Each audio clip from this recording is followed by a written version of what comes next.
Welcome back to the Clear Admit MBA Admissions Podcast. This is your Wiretaps podcast for Monday, February 24th, 2020. Alex joins me as always. Alex, how are things going? Very good. Thank you, Graham. So before we get into, I think what we're going to do this week is we're going to talk about 3 ApplyWire candidates. But before we get into that, let's have a little bit of an update. Last week was another busy week. MIT sending out a batch of interview invitations, and there were kind of admissions results coming out of Cornell. But there's also kind of what seems to me to be a lot of uncertainty. I don't know if you want to speak to kind of what's the current vibe like on Livewire these days. Yeah, there is uncertainty with respect to some of the schools releasing decisions, Cornell being one of them in terms of, people waiting, haven't heard anything, and so on and so forth. And there are some schools that I would argue that, their process isn't clearly articulated, and that creates a high degree of uncertainty. And, I'm not saying that Cornell necessarily falls foul of that, but maybe they do a little bit with their notification deadlines. But there are other schools that I think are bigger, sort of, do this. And we also have candidates waiting for the likes of Yale and Haas, and I'm convinced that those schools are still going to be releasing interview invites. And TEPA possibly too, actually. So there is a high degree of uncertainty, and we follow it. We try to give some guidance in terms of our historical knowledge of how these schools operate to alleviate some concern. But yeah, I imagine over the next couple of weeks, Graham, we'll still see plenty of interview invites rolling out. Yeah, I hope so. And there were some Stanford invites coming out last week, and I think the real issue is that I feel like most schools, they have a process, but there's a stark contrast sometimes between the schools that have these sort of very hard deadlines where they're sort of like, okay, you apply on this date, then 3 weeks from then we issue all interview invites in one batch, and then 3 weeks after that we issue decisions in one batch, right? And then there are other schools where it's very much, there's a great word in French for this, which is aléatoire, which means kind of like just goes along at its own pace, so these schools, they just, Stern's one that comes to mind, they just kind of trickle stuff out. And I think, and they say that at the beginning, it's not like they said they're going to release everything on one day and then they don't. It's just that I think in comparison, it creates a real contrast.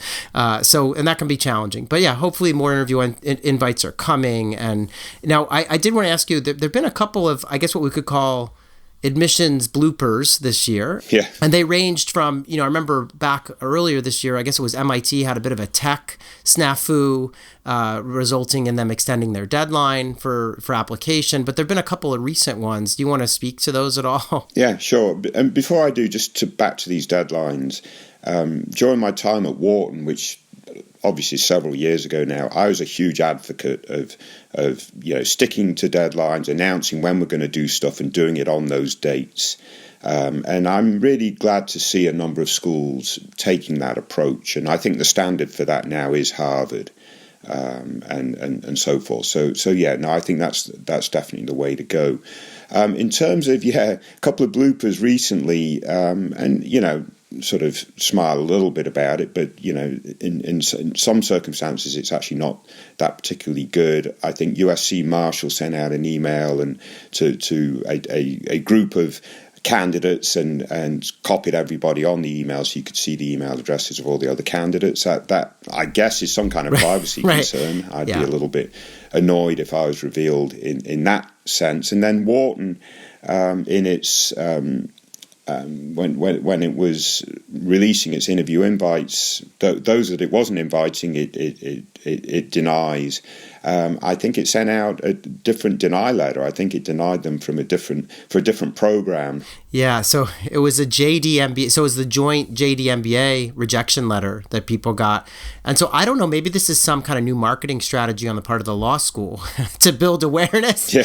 But no, the reality is that they just sent the wrong letter out. And so all these people are like, I got rejected from the law school, business school joint program, but I didn't apply to that program. So that was a little bit of a... I could tell you a funny story about this, actually, which has some serious connotations. But when I was at Wharton, one of the things that we really enjoyed doing was calling up admitted candidates on the day that they were going to get that decision. And I know schools generally continue this activities, which is very good. And I called this student based in Peru, Lima, Peru, I think. And I called up and I says, "Oh, this is Alex Brown from the Wharton School," and the guy just sort of didn't respond. It was like complete vacant airtime. And I'm like, do you know why I'm calling? Because usually you call up, say, "This is Alex Brown from the Wharton School on the day of decisions," and do you know why I'm calling? They're really excited. They know, they're in anticipation.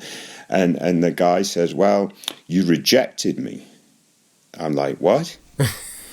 And he said, he looked at the system, and online there was a rejection letter, and he'd already printed it out, and he attached it to his fridge with a fridge magnet. And I was like, "Oh, holy crap." Well, excuse my language, but that's not very good. And what it turned out was it was a data entry error on our system side, and the wrong letter had gone out. So he should have been accepted. He should have been accepted. Yes, no, for sure. Yeah, it wasn't a mistake on my part. I had a list of those that we've accepted intentionally. And obviously, in this case, we had to put in additional controls afterwards to make sure our data entry. And this was quite in the early days of these new systems. So we're talking. Well, you were doing all that data entry by candlelight, right? I mean, something like that. Yeah. Yeah. I never did follow up to see if the candidate actually attended Wharton, but it was definitely an awkward phone call. Oh boy, yeah. And very rare you would see something like that happen again. Yeah, so schools make mistakes. I just thought we should share some of these because sometimes they're a little humorous, but also I know there's a serious side too. And but yeah, just wanted to share those couple of items. A few more housekeeping things before we dive in. Number one is that we've been releasing a lot of extra podcasts at Clear Admit. So you and I recorded one on deferred enrollment programs for the kind of college senior and kind of young crowd that wants to get a deferred acceptance to business school. So that episode's out, worth a listen. There's also the Columbia Business School Q&A that I did with Michael Robinson. And there's another one forthcoming that should be out within the week or so, which is about how to make the most out of a MBA fair. Which I had a special guest helping me with that one, Jonathan Kayat, who's from Access MBA. So that's a good episode that's coming in the pipeline. We also on the website continue to roll out Real Humans. Some of the newer ones are a guy from Morgan Stanley, a woman who works at Deloitte in their healthcare practice. And I have to say, one of the things about this series that's been so fascinating to me is that we're getting to see these folks. In some cases, some of them are like a year out, but some of them are like 5 years out. So they've graduated from a top MBA program, and it's amazing to see like what some of these people are doing in their companies because they're in very, they seem to quickly be rising into very senior positions, which you would expect, right, from a top MBA, but it's just great to see and to hear the stories. So keep tuning in because we have literally dozens more of these coming. So Alex, I'm sure you've been reading those as well as we've been getting them out there.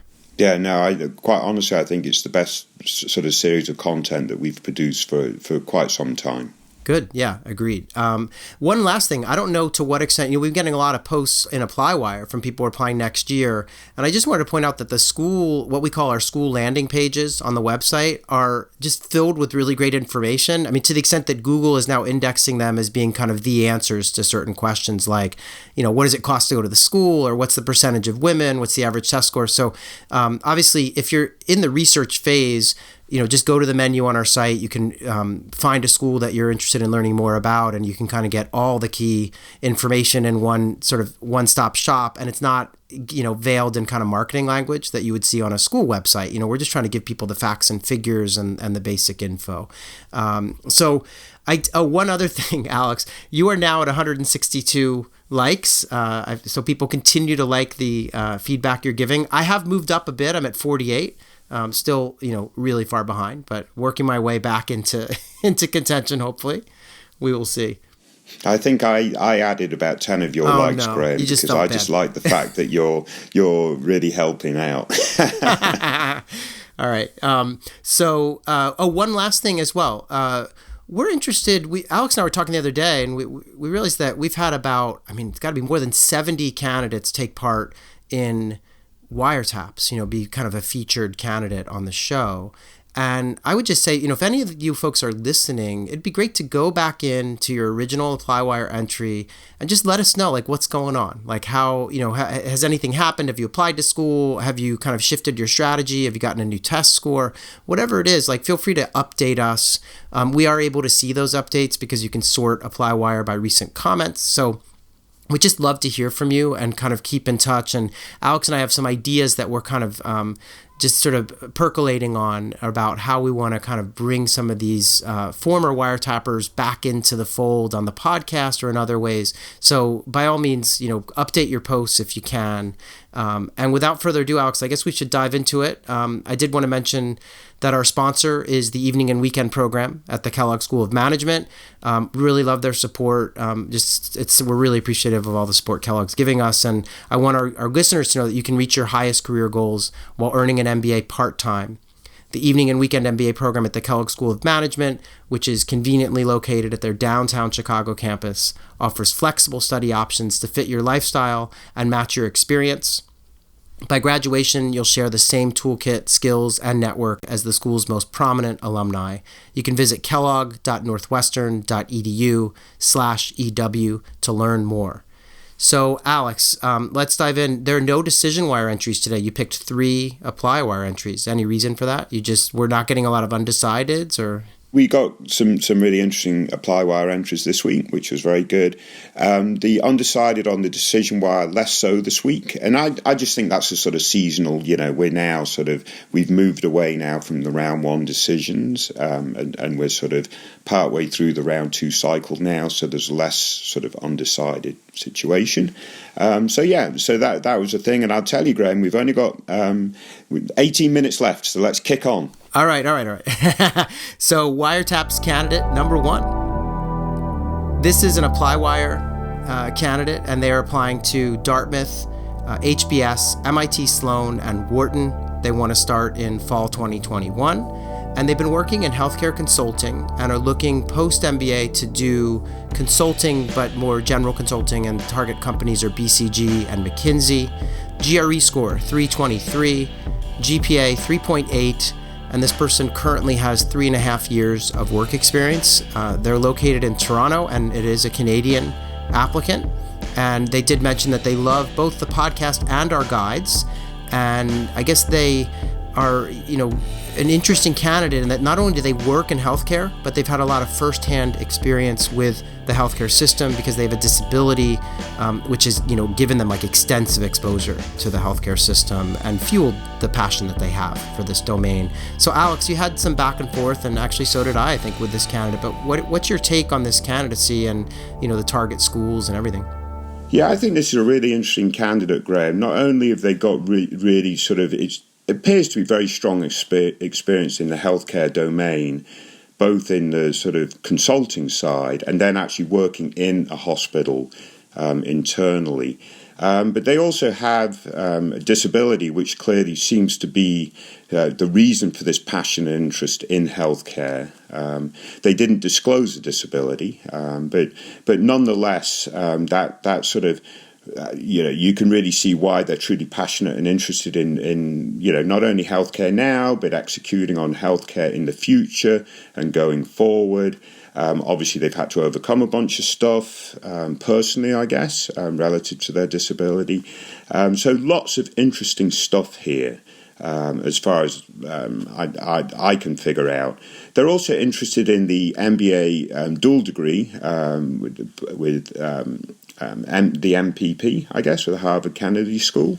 So I would say, in summary, this is what I would think is likely to be a very strong candidate overall. The only thing that I suggested to the candidate is, whether they want to retake the GRE. Now, their GRE score is 323. And actually, we're going to talk about another candidate in a minute who has exactly the same score and offered similar advice. That is actually quite a decent score, Graham. But my point is, if everything else in your application is outstanding, then the GRE becomes the weakest element of your profile. Is it worth trying to top that up, as it were, add a few extra points to make sure everything's outstanding? Because obviously you've got a 3.8 GPA. They mentioned some other stuff they've done from on the academic side that sounds super interesting too. So anyway, overall, I think a really, really super strong candidate. Yeah, I'm kind of on the fence about the GRE. I mean, like you said, 323 is good. Obviously, I believe the average at like HBS is more in the 327, 328 range, right? So they're below that. If they felt like they could, bang out another result that's 5 points higher, then I would say go for it, because it'll only help, right? The thing that struck me about this candidate, I agree. I mean, amazing experience, overcoming whatever disability is that they have, exposure to the healthcare system, both at work and kind of for personal reasons. So they're really uniquely positioned, and they mentioned they're interested in the Wharton Healthcare Management Program. I think they'd be a tremendous addition, to that program, given the experience they've had. I did wonder, they talk about Harvard Kennedy for the MPP component, and I was sort of like, most people looking at a joint MPP MBA are looking at several options on both sides, right? So I just wondered, why they hadn't looked at like Woodrow Wilson, or even, Columbia has a program, and just thinking about like what would match best. Obviously, if they go to like Harvard Business School, then doing the joint degree with the Kennedy School or something makes a lot of sense. But if they, end up somewhere else, then maybe it's not Harvard Kennedy that would be the best choice. So I just wanted to make sure they were doing all the research into that. And you actually and I were talking before we got on air about how, it might be, do they need it? It might be superfluous, right? Like, do they need both degrees? And I think I came down more on the side of like, well, if they're going to really work in government and with government, they might benefit from having the joint degree, because it would really allow them to, kind of liaise with those individuals, and that sometimes there's a little bit of a, I don't know what the word is. It's some discrimination, I guess you could say, when a government person or a kind of public policy expert sees a business person coming. They kind of run the other way or something. So there could be some benefits in having the dual degree, although I do recognize that it's an added cost and it's added time, so opportunity cost too. But overall, really interesting candidate. Yeah, and I guess my point was simply, these top programs on the MBA side have a lot of electives, of which I'm sure a number are applicable to the sort of public policy side in healthcare. And I think we had a quick look at, for example, the Wharton elective offerings on the healthcare side, and that did seem a little bit evident. But I understand the credentialing side, and the other side of it. Just having that degree is important in of itself. So anyway, overall, terrific candidate, I think, and you got to wish them the very best of luck. This is sort of candidate I think is going to make a real impact in the long run. Yes. Yeah, and I want to just, before we move on, thank them for they left a review on the podcast they mentioned. So appreciate that. We're always open to reviews. So let's move on and talk about Wiretap's candidate number 2. So this person is applying to Columbia, HBS, NYU Stern, and Wharton, and they want to start in the fall of 2021.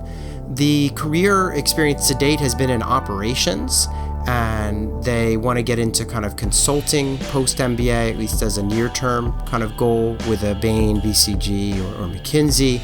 GRE 323 again, GPA 3.52. Years of work experience, they've had 4. They're located in New York City, and they would love to stay there. And they mentioned that they are absolutely in love with the podcast and would love to be featured. So here you go. So the thing that struck me about this candidate is undergrad degree in mechanical engineering and German studies, 2 years in an operations leadership program with different roles, moving around the U.S.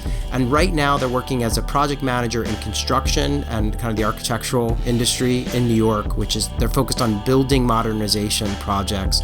And they literally are responsible for a $20 million portfolio and are managing 15 or more than 15 field mechanics. I should mention this is a woman. She's involved in the Society of Women Engineers, and has been since college. Marathon runner, volunteer at the local park. So, the list goes on. What do you make of this person? Absolutely fantastic. I knew you were going to say, yeah. Yeah. When I was at Wharton AdCom, not being biased or anything, hopefully, but I love doers, those that are actually doing stuff, rolling their sleeves up, getting stuff done. And this person, nothing against consultants and iBankers that are providing great advice and intellectually doing some really sort of powerful things, but those that are actually on the ground building things tends to play well, I think, with AdCom at the leading schools. This person really checks those boxes as far as I can make out, Graham. So I would say overall we I don't think we have to spend a whole lot of time on this profile. She's fantastic. The same advice holds for this candidate that holds for the previous candidate. That 323 GRE is okay. But relative to everything else, it's going to be the weakest element of the application, I think. And, with the fact that you have additional time before you got to apply, so, if she applies first, second round next season, she's got several months to prepare. One thing that she could think about doing is increasing that GRE score 3 or 4 points or whatever to get it at par with other elements of the application. If she doesn't do that, I still think she's in with a great shot at the top school. So I'm not saying this is you have to do it, otherwise your chances are gone. But I do think if she does do it, it increases her chances, and then sort of focus at those very top schools. So she does. I mean, she lists Columbia, Stern, because I think obviously from a New York standpoint, but then Harvard and Wharton in terms of her schools. So, but yeah, love this candidate. Yeah, I think that's it's a pretty incredible woman. I guess there are two things I want to point out. One is, in this case, the GPA is 3.5 and change, so it's not as high as the first candidate we discussed, which does, put some additional pressure on the GRE, because if we're talking about Harvard or Wharton, they're both going to be below average, right? So there is that issue. Now, I do think that the amount of responsibility that she has and the experience and even her involvement with, kind of wanting to mentor women so that they have, important leadership positions, and her kind of interest in operations. I mean, these are all feathers in her cap that'll help. The first thing I thought of, though, also was go big. This should be like Harvard, Wharton, maybe even Stanford, although I know she wants to be back in, New York. So that's, I presume, why she's kind of leaving the West Coast off the list. But I also was thinking, if she really wants to be the COO of a kind of top tech company, that Stanford might be good in terms of the connections that it would lead to, and with a lot of the companies being in the Valley.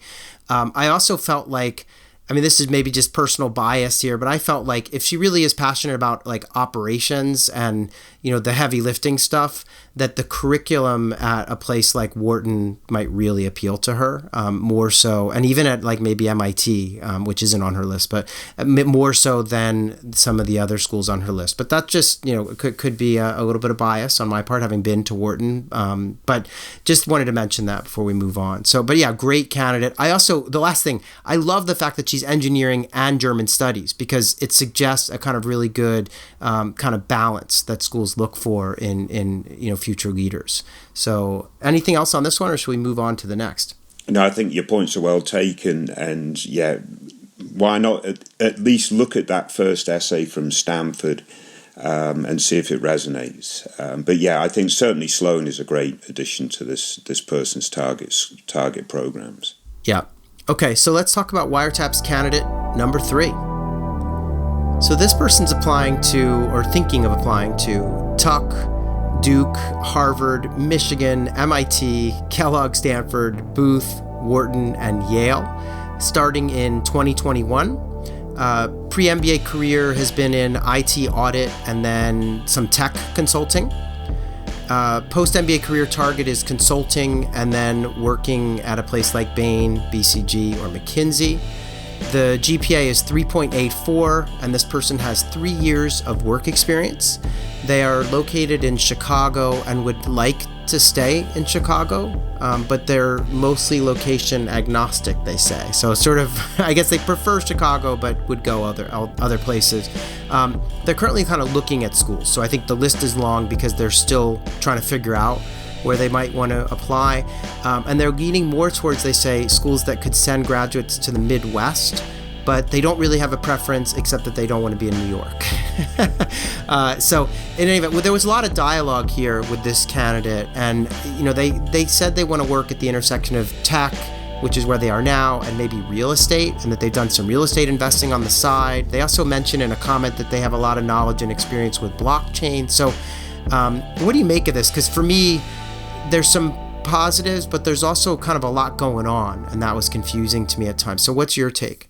Yeah, I mean, I think, and again, we discussed this profile a little bit before we came on air.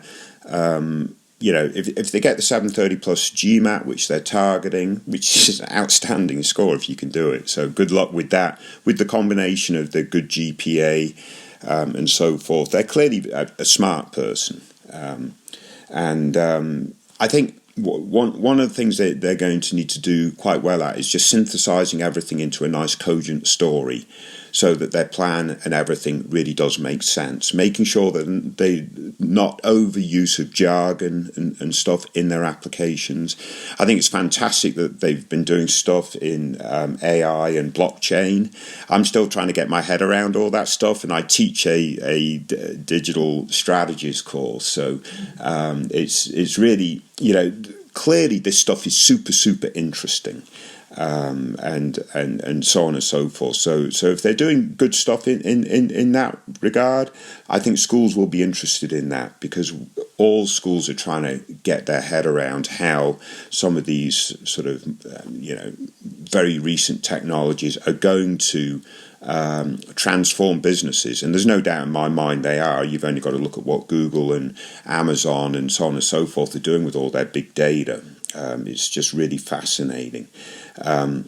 So as long as they get their head around all that, I mean, not their head around, but can synthesize their story so it truly makes sense. Because at the moment, it looks like they're doing some interesting stuff professionally, and then they're dabbling in real estate from an investment standpoint, and so forth. So Make sure the story is very cogent. You made a really good point, Graham, in terms of school selection, and they want to be well placed to be in the Midwest after their MBA. But your point was that doesn't necessarily mean that they have to target MBA programs in the Midwest, right, Graham? Yeah, I mean, obviously, schools like Booth and Ross and Kellogg are sending a good number of people into the Midwest. And if you were to just base it on those stats, and you look at MIT or other schools, like, they're not sending as many people to the Midwest. But I don't think that's because it's like a coveted place to go and they can't get the spots. I think it's more that people at those schools they're not really targeting the Midwest. And so I remember, even in my days at Wharton, there were a lot of candidates who, they all wanted to work in like San Francisco, Boston, or New York when they went into consulting. Those were like the big markets. And they would be like, oh, McKinsey's asking me if I'm willing to go to the Cleveland office or something, and it wasn't like a targeted thing. People were not wanting to do that. And this candidate has the benefit of like, they would want to go to the Midwest. And so I guess the point I was trying to make to them is just that, yeah, they don't need to worry so much about that. I think that if they go to a top school, they can land in the Midwest if that's where they want to be. Whether it's Minneapolis or Chicago or Cleveland, it doesn't matter. They should be able to get there. The other thing that jumped out at me was just, yeah, like I said, they have this kind of tech background, but they're interested in real estate, and they also have this thing where they mentioned they want to work abroad maybe, but they don't speak any other languages, and so there just seemed to be like sort of a lot going on. And I think, as you say, they could very easily distill this down into a very, kind of coherent story of, I've been doing kind of IT auditing and tech consulting. I want to broaden and get into more strategy. So I'm going to go into, ideally work with a McKinsey or whoever it is. And then after that, I want to get back into, I don't know what it is. Is it tech? Is it real estate tech? And I don't really know what that is. Like they mentioned, they're interested in that intersection, but I guess I need to know more about what that means. But yeah, they need to just develop a storyline, and ideally, the international angle, like if there is one, like I'm I was struggling to sort of fit that in. I mean, maybe there's obviously there's a global commercial real estate market, and maybe there's interesting things happening technology-wise with that. I'm not sure. But it'd be good for them to just figure this out so that the storyline is clear, and to narrow their list of target schools. Obviously, they have a whole bunch now, normal to do so, but I think as they move on, like it'd be good to have 5 or 6 on the list, and maybe they are Kellogg, Booth, Ross, and maybe because of this interest in real estate, they're throwing in a Wharton and a Cornell or something, schools that are good with real estate. I know our colleague Elliot mentioned Berkeley and UT Austin as well. Other schools that have kind of strong real estate stuff. So and Columbia is really good too, and Stern, but they're not interested in going to New York. So I recognize there's some constraints there. But basically it's just get a storyline together. But otherwise, I feel like this person could be a really strong candidate. Yeah, I mean, again, the 384 GPA, this is a smart candidate too. Good candidate, smart candidate, just needs to align the story, make it make sense. Like you say, what is this long-term goal, this intersection between real estate and tech? Just making sure that they're truly passionate about what they're planning to do in the long run. I think that makes perfect sense. In terms of the international component, all the top schools will provide plenty of opportunity to do something overseas during the MBA, whether it's a whole semester at another school or a career trek in a region of the world or whatever it might be. So I wouldn't really use that as a determining factor right now. I think that kind of stuff will be present in any of the schools that this person's targeting. Yeah, absolutely agree. It's easy enough to go abroad for a semester. And I don't think, based on their background, that it would make sense to pursue an MBA itself overseas. So I think, just a semester. No. And I don't think they're planning to do that. Yeah. Right. Yeah. So makes sense. I obviously really appreciate everyone's ApplyWire posts. It's so much fun to kind of see these profiles and answer questions on the site. And just to sort of see where people, those that kind of correspond back with us, we're really excited to hear like what happens, right? So appreciate it. Thanks, Alex, for picking these out. We'll be back in a week's time with another episode of Wiretaps. And hope everyone's hanging in there, whether you're doing research and trying to get ready for GMAT stuff or GRE because you're applying next year, or whether you're sitting on pins and needles waiting for news out of whatever school it might be in round 2. We're going to come up to the decision weeks here really soon. So hang in there, everyone, and best of luck. Yeah, best of luck, everybody.